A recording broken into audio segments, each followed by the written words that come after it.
अन्ना आंदोलन में एक कुछ तो भी हमको करना है, यूथ में जो एक उत्साह होता है, ये उत्साह के कारण बड़े पैमाने पर जगह-जगह का यूथ इकट्ठा हुआ और उसका सबसे ज्यादा क्रेडिट आंदोलनकर्ताओं को नहीं है, टीवी को, माध्यमों को। माध्यमों ने ही वो आंदोलन अपना मान लिया था और वो लड़ाई कर रहे थे।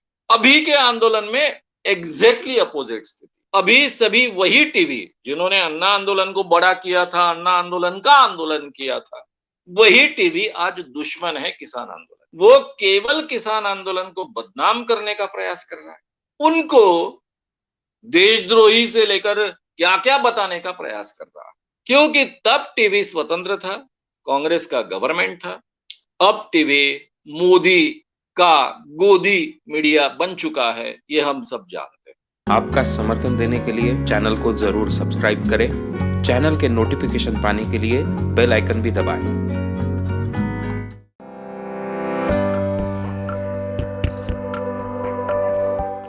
विलास साफले, इनका सवाल ऐसा है कि अन्ना आंदोलन में यूथ बड़े पैमाने पर शामिल हुआ था, लेकिन किसान आंदोलन में यूथ बड़े पैमाने पर शामिल होते हुए दिख नहीं रहा। ये बात आपकी सही है कि कोई भी आंदोलन हमेशा जो सक्सेस होता है उसमें यूथ शामिल होने के बाद ही और उसके कारण ही वो सही माने में सक्सेस होता है। इस देश में अभी तक सबसे बड़े आंदोलन जो हुए उसमें सबसे बड़ा आंदोलन था किसान आंदोलन के पहले, वो था जयप्रकाश नारायण का आंदोलन, जिसकी शुरुआत ही विद्यार्थी आंदोलन से हुई थी। और फिर ये आंदोलन गुजरात से बढ़कर फिर बिहार में गया और बिहार से फिर पूरे देश में जयप्रकाश नारायण जी के कारण फैलता गया। हम सभी विद्यार्थी बड़े पैमाने पर इस देश का यूथ उसमें शामिल हुआ। उसमें आरएसएस का यूथ भी शामिल हुआ, आगे चलकर जिसमें से बीजेपी बनी है। जनसंघ का अस्तित्व न के बराबर था, लेकिन जनसंघ के जो भी लोग थे, खास कर वो आरएसएस के ज्यादातर लोग थे। जनसंघ स्वतंत्र कर कुछ था नहीं उन दिनों में, वे भी इसमें शामिल हुए। वे भी उसमें से ज्यादातर यूथ थे। तो यूथ के कारण आंदोलन बड़ा होता है, ये बात सही है। सबसे पहले किसान आंदोलन में यूथ क्यों नहीं? किसान आंदोलन में बड़े पैमाने पर यूथ है, लेकिन हमको वो महसूस नहीं होते, क्योंकि अभी तक किसान आंदोलन के उस ढंग के कोई प्रोग्राम लिए नहीं गए। आप जरा अन्ना आंदोलन मैंने बहुत नजदीक से देखा है। अन्ना जी के बारे में मेरे विचार कोई बहुत अच्छे हैं ऐसा नहीं है, लेकिन जो भी देश में हो रहा है उसकी तरफ देखना अपना कर्तव्य है। एक सामाजिक दृष्टि रखने वाले व्यक्ति के नाते रिश्ते और एक पत्रकार होने के रिश्ते से मैंने अन्ना आंदोलन को बहुत नजदीक से ऑब्जर्व किया। अन्ना आंदोलन ये सही में आंदोलन था या अन्ना आंदोलन को टीवी ने आंदोलन में रूपांतरित किया? टीवी था, अभी ताकतवर बन रहा था, बहुत चैनल्स आ गए थे। दुनिया में इतने न्यूज चैनल्स की तो नहीं है, भारत में उतने चैनल्स बन चुके थे और 24 घंटे ये न्यूज चैनल चलते थे। शुरुआत में कुछ न्यूज चैनल्स ने अन्ना आंदोलन को महत्व देना शुरू किया, उनका टीआरपी बढ़ा।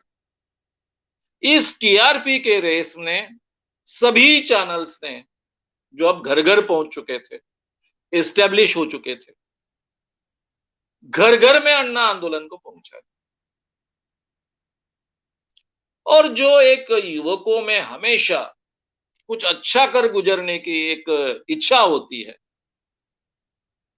उसको एक बल मिला। और करना क्या था? शांतिपूर्ण आंदोलन था, इसलिए बहुत कुछ ज्यादा नहीं करना था। अपने शहर के एक आध हिस्से में जहां जाहिर किया जाता है वहां अन्ना की टोपी पहनना है, और भ्रष्टाचार विरोधी नारे लगाना। अब भ्रष्टाचार विरोधी इस काम में सभी प्रकार के युवक बड़े पैमाने पर शामिल। इसमें अन्ना के आंदोलन का जितना हिस्सा था, उससे भी बड़ा हिस्सा था टीवी के आंदोलन। जाने अनजाने में, चाहे उन्होंने अपने स्वार्थ के लिए ये किया हो सकता है कि हमको लगता है कि जाने अनजाने में उन्होंने किया हो, उसके बजाय ये टीवी के मालिकों ने ही पहले उसमें कुछ नियोजन किया हो, ये भी संभव है। आगे चलकर ऐसा लगता है, तब तो नहीं लग रहा था। तब तो ऐसा लग रहा था, क्योंकि मेरे काफी मित्र टीवी में काम करते हैं, इसलिए मुझे लग रहा था कि ये केवल टीआरपी की होड़ में ये सब चल रहा है। और रात दिन अन्ना आंदोलन दिख रहा है, रात दिन गाँव-गाँव, टीवी के सभी एंकर्स है, गाँव-गाँव में है, वो क्या करेंगे? फिर वो शूट करेंगे अपने गाँव की। तो हमारा चेहरा भी दिख रहा है, हमारे आंदोलन का इतने बड़े पैमाने पर टीवी पर चित्रण हो रहा है, इससे भी युवकों का उत्साह बढ़ते गया। बड़े पैमाने पर युवक उसमें शरीक होते गए और अन्ना आंदोलन पूरे देश में फैल रहा है, ऐसा चित्र निर्माण हुआ। वैसे अगर दोनों आंदोलन की तुलना की जाए, तो किसान आंदोलन की तुलना अन्ना आंदोलन के आंदोलन से आसपास भी नहीं हो सकती। ये किसान आंदोलन बहुत बड़ा आंदोलन, इतने महीनों से चल रहा। 90 दिन तो उसको अभी केवल वहां पर हो रहे, दिल्ली के बॉर्डर पर हो रहे, उसके पहले से चल रहा है। और इस आंदोलन की परंपरा गए 20-25 सालों से अगर देखा जाए, तो 25 सालों से डेफिनेटली कह सकते हैं। और उसके भी पहले टिकट का आंदोलन 1988 का वगैरह वगैरह वो है ही वैसा। तो इतना बड़ा ये आंदोलन हो रहा है, उसमें यूथ है बड़े पैमाने, लेकिन यूथ से ज्यादा किसान है। और ये किसानों की उम्र में आगे आपको अलग अलग उम्र के लोग दिखते हैं, उसमें बूढ़े लोग ज्यादा दिखते हैं।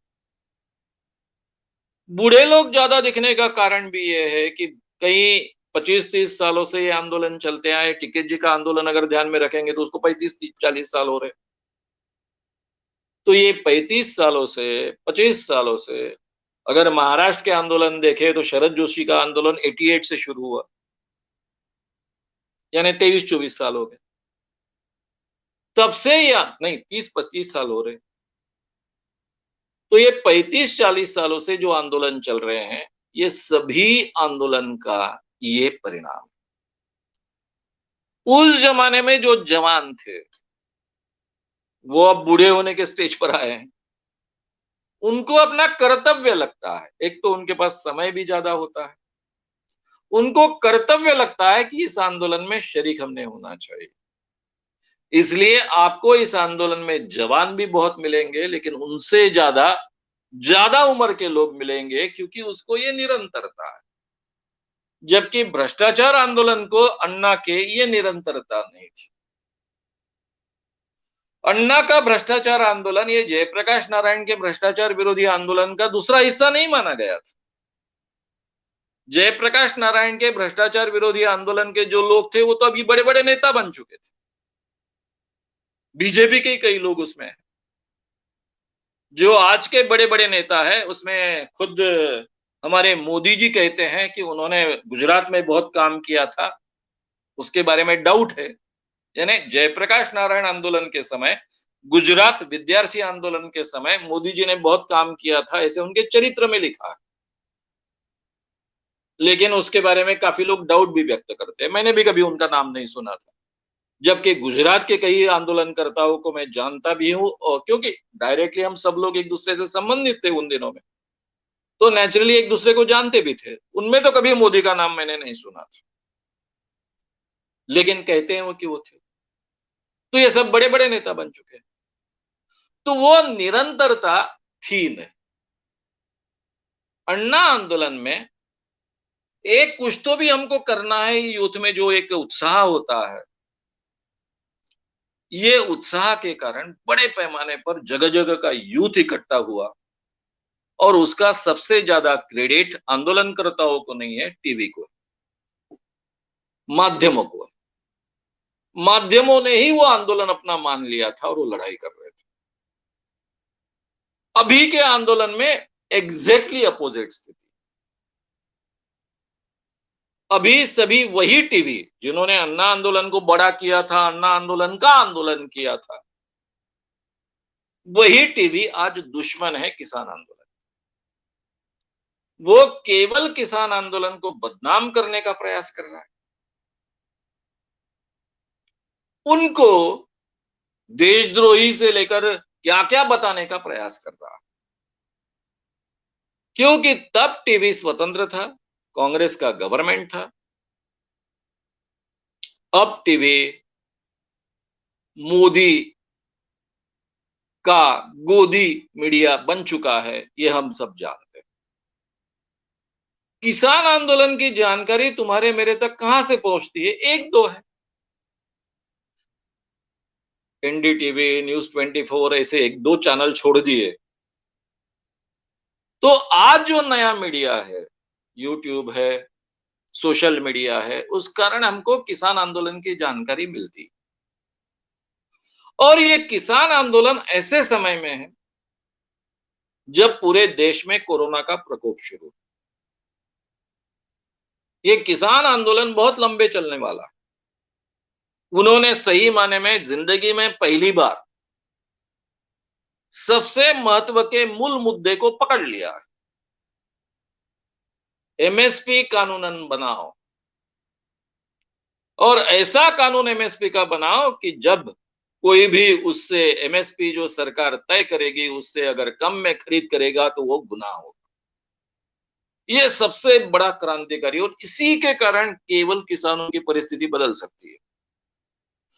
और परिस्थिति अगर किसानों की बदलेगी नहीं तो किसान मरेंगे।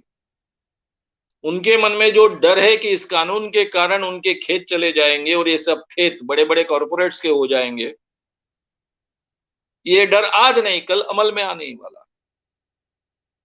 इसलिए उनके लिए तो जीवन मरण की लड़ाई। तो ये जीवन मरण की लड़ाई लंबी चलने वाली, और ये लंबी चलने वाली जो लड़ाई है, तो अभी धीरे धीरे, अभी पहली बार तो सबके जो लस है कोरोना की वो उपलब्ध हो रही है, उसके टीके अभी लगने शुरू हो चुके हैं।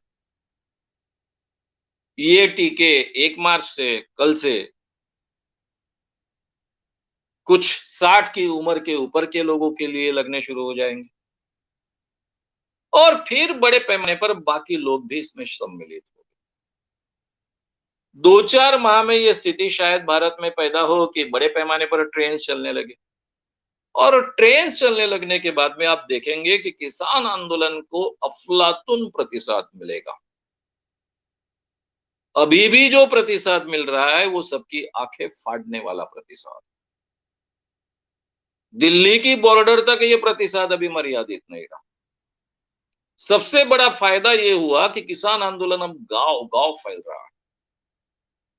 ये जो पंचायत के नाम से किसान इकट्ठा आ रहे हैं, हर जगह निश्चय कर रहे हैं, 3 कानून रद्द करो और एमएसपी कानूनन बनाओ।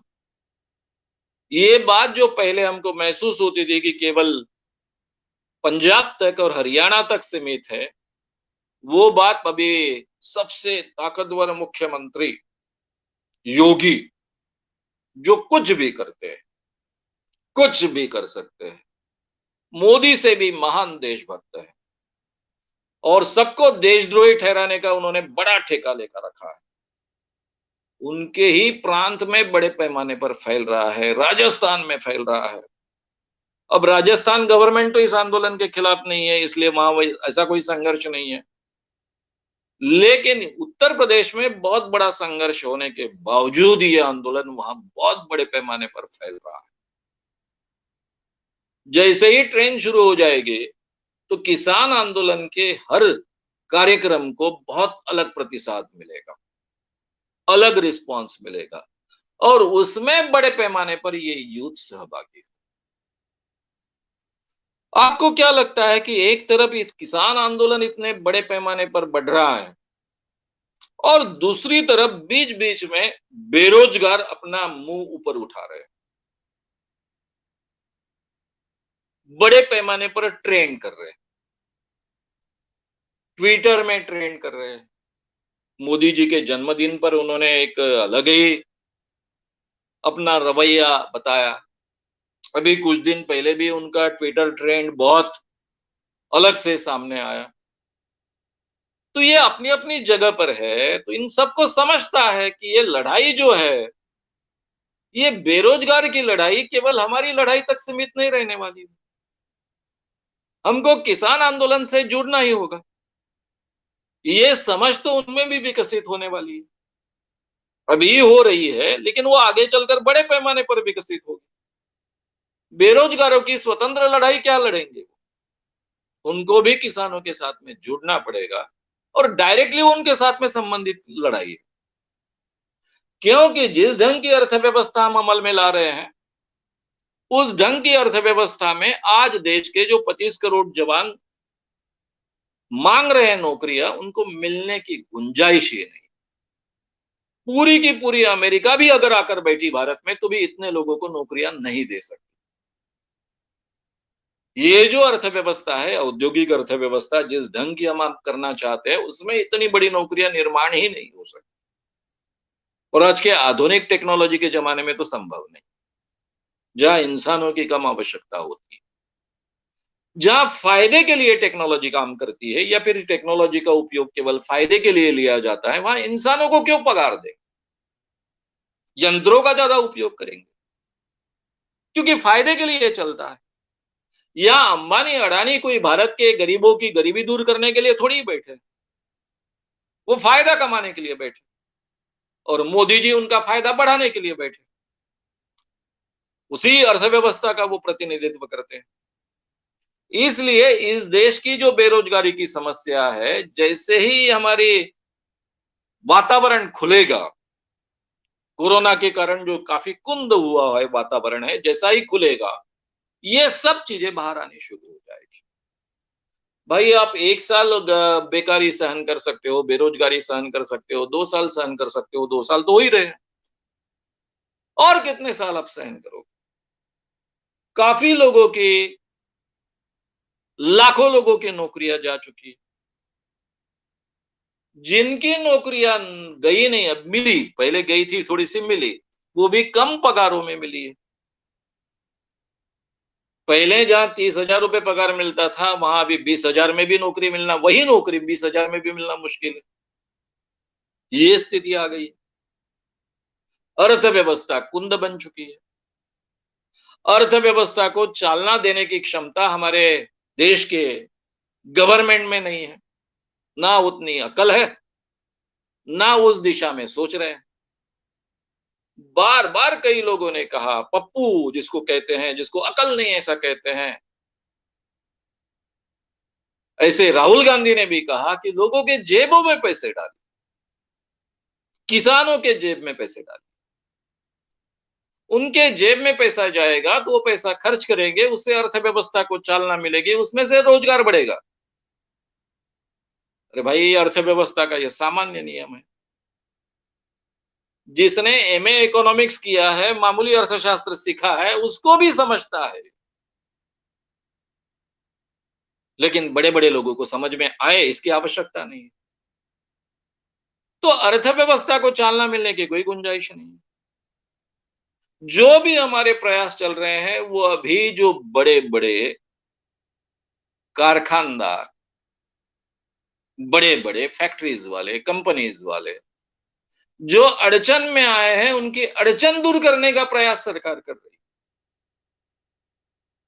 उसमें से रोजगार बढ़ने की गुंजाइश है। भाई फैक्ट्रियां शुरू भी हो गई, फैक्ट्रियों ने बड़े पैमाने पर उत्पाद भी किया, तो खरीदेगा कौन?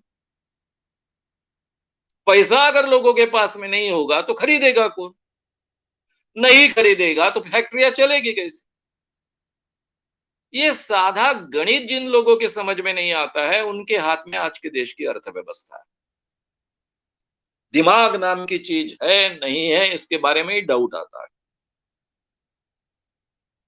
जब अपना दिमाग कम चलता है, तो जिन लोगों के पास दिमाग है उनका उपयोग कर लेना चाहिए।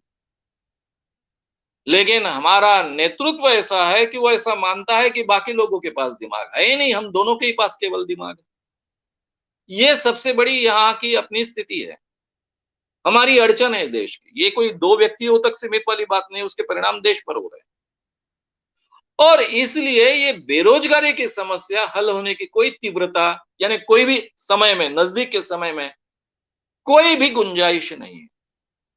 इसलिए बेरोजगारी की समस्या की तीव्रता दिन ब दिन बढ़ते जाएगी। इन लोगों को रास्ते पर आना पड़ेगा, और जब वो थोड़ा विचार करने लगेंगे, सामूहिक तरीके से विचार करने लगेंगे, तब उनके ध्यान में आएगा कि हमको किसान आंदोलन के साथ में जुड़ना पड़ेगा, तभी ये समस्या सुलझ सकती है।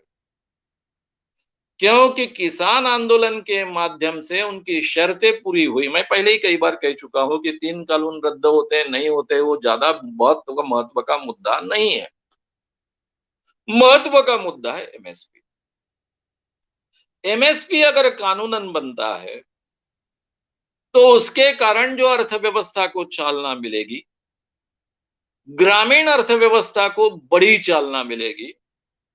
क्योंकि भारत के इतिहास में स्वतंत्रता मिलने के बाद में पहली बार किसानों के पास में इतना पैसा आएगा कि उनका पैसा बचेगा। अभी तक कोई पैसा बचता नहीं था, हमेशा उनको अंडर वैल्यू दी जाती थी। उनका जो उत्पादन मूल्य होता है उससे कम कीमत दी जाती थी। इस कारण ये स्थिति आई। अगर एमएसपी लागू होता है कानूनन, C2+50%, पूरे भारत के किसानों के हर उपज को ये कीमत मिलनी शुरू हो गई, तो किसानों के पास में पैसा आएगा, वो इन्वेस्ट करेंगे किसानी में, इसलिए किसानी में भी आज से ज्यादा रोजगार बढ़ेगा। वो पैसा खर्च करेंगे अपने चीजें खरीदने के लिए, वहां पर का भी रोजगार बढ़ेगा और पूरी अर्थव्यवस्था को चालना मिलेगी। और ये नई अर्थव्यवस्था होगी जिसके बारे में आज तक दुनिया सोचते आई है, उस ढंग से ये अलग अर्थव्यवस्था होगी, ग्रामीण ओरिएंटेड अर्थव्यवस्था, और उसमें से रोजगार उपलब्ध होगा। अब ये रोजगार अपने जो अपेक्षा कर रहे हैं उस ढंग का रोजगार उपलब्ध होगा क्या? आईटी के क्षेत्र में 1 लाख का पगार वाला रोजगार उपलब्ध नहीं होगा, छोटे मोटे रोजगार उपलब्ध हो। 10-20 हजार की कुछ रोजगार की आप कमाई करो, कम पैसे में जीने की प्रैक्टिस करो, अपने आप को अच्छे ढंग से जिंदा रखो। इस ढंग के रोजगार उसमें से क्रिएट हो गए। ये जो हम बड़े बड़े सपने देख रहे हैं, आईटी की तरफ देखकर जो हमारे सपने बने हैं कि 1 लाख, 1.5 लाख, 2 लाख का मासिक हमको मिले, हर महीने में मिले, 70-80 हजार यानी तो मामूली हो गए।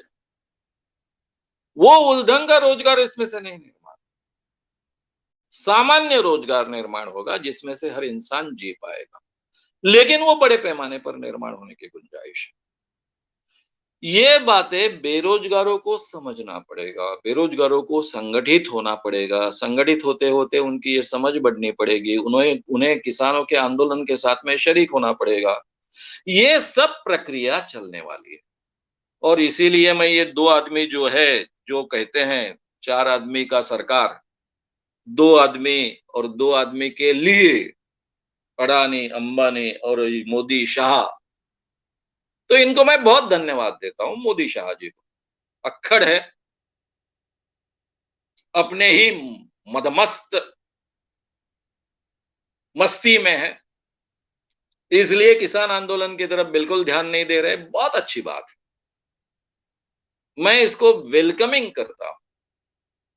इसी कारण ये किसान आंदोलन बढ़ेगा, पूरे देश में फैलेगा। मुझे गवर्नमेंट बदलने में कोई कोई रुचि नहीं, केवल गवर्नमेंट बदलने से कुछ होता नहीं, क्योंकि अर्थव्यवस्था वही रहने वाली है। केवल राहुल आए और उन्होंने अलग ढंग से सोचा तो पर्दा हो सकता है, लेकिन वो तो गुंजाइश दिख नहीं रही।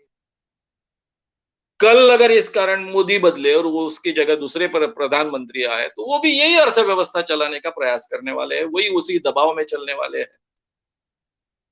WTO के दबाव में। वर्ल्ड बैंक के दबाव में, उसी ढंग की अर्थव्यवस्था का ढर्रा चलने वाला है। इसलिए केवल शासन में बदलाव होने से कुछ होने वाला नहीं है, ये मुझे समझता है।